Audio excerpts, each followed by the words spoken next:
হয়েছি 17 তারিখে প্রোগ্রামে আমাদের যে প্রোগ্রাম আছে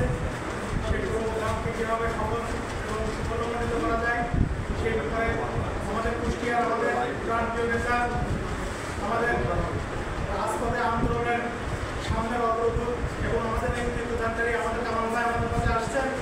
সে আমাদেরকে দিক নির্দেশনা দেবেন এবং আমাদের সাথে আলোচনা করবেন যে কীভাবে 17 তারিখের প্রোগ্রাম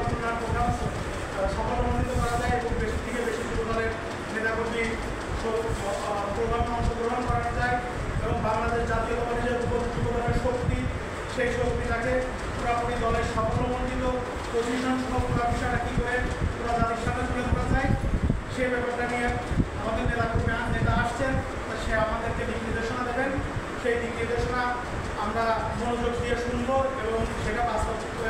ফলপ্রসূ করার জন্য চেষ্টা করবো। এইগুলো আমি আমার